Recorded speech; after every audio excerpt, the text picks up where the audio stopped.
Yung mga kamay nga ng crab dyan, ang tataba, oh. What's up mga kachupaping? Welcome back to my YouTube channel. And for today's video nga mga kachupaping, magluluto kami ng seafood. Actually mga kachupaping, matagal na namin tong pinaplano pero ngayon lang natupad. Uy. Dahil ngayon nga lang kami nagkapera. Dito na nga mga be, nag-iikot-ikot na kami para bumili ng mga seafoods. Ay be, mahal pa sa mahal yung mga seafoods dito. Pero dahil plinano namin to, ay ready na ready kami. Uy, may pera.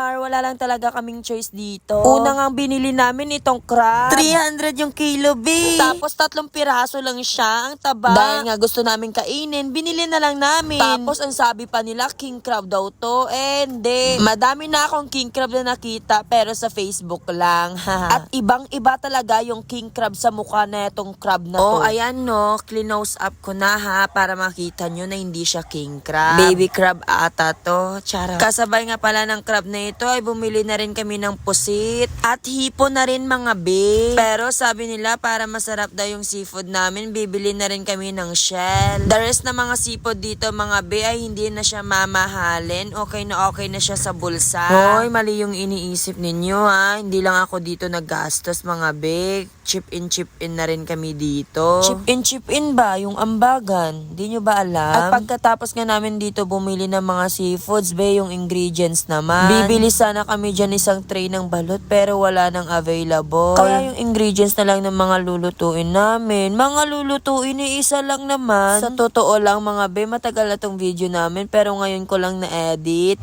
At dumating na nga kami sa bahay ng finger looking good namin na kaibigan. Of course, dahil gutom na kami, ay agad na naming inihaw. Uy, inihaw, hinugasan pala. Nagtadtad na rin yung pinsan ko dyan ng sibuyas. Pero para masarap ay lalagyan na rin namin ng sili. Kayo, mahilig ba kayo sa maanghang? Ako mahilig kasi ako eh. Ganito pala kataba yung crab na binili namin kanina. Buhay pa yan kanina pero ngayon patay na. Uy, at pinakuluan muna namin yung crab at shell dyan para masarap pag niluto. Ay, hindi lang pala shell, lahat pala sila. Kanina may nakita kasi kaming mais kaya binili na rin namin. Ang sarap kasi mga be pag hinaluan ng mais. At ito na nga mga be, lulutuin na nga namin. Sinimula na naming lagyan ng butter. Isang pirasong butter pa yan. Sabi nila, hindi na raw kami gagamit dito ng mantika. Sa part na ito mga kachupaping, ay hihiwain na ni finger looking good yung crab. Yes, hihiwain siya kasi malaki na siya mga be para sa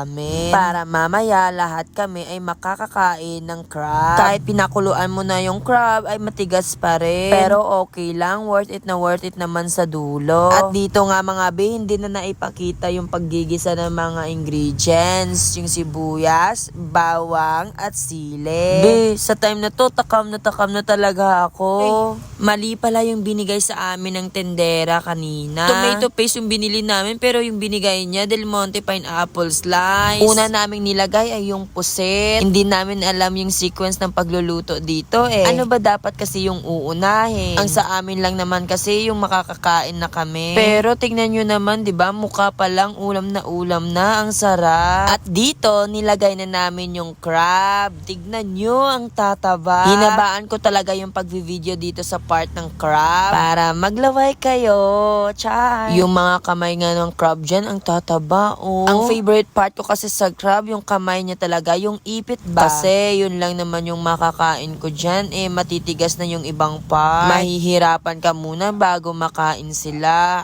Kailangan mo pa ng maltirio para lang masira yung shell. At ilalagay na nga dito yung mais, hipon, shell. Uy. O diba? Mukbang na mga be. Well, tama nga sila. Pag sinama-sama mo yung seafoods, ay mukha pa lang ulam na. Wala na kasi kaming pera para bumili pa ng ibang seafoods. Ito lang yung afford namin. Well, itatry lang naman namin tong mukbang na to. Kaya kayo dyan, share and comment na lang po kayo ha.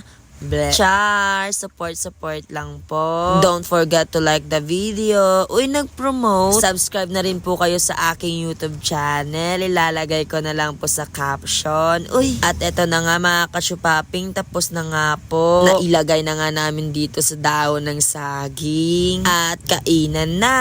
Kumakain habang nang babackstab. Uy, ang sarap nun. Ay!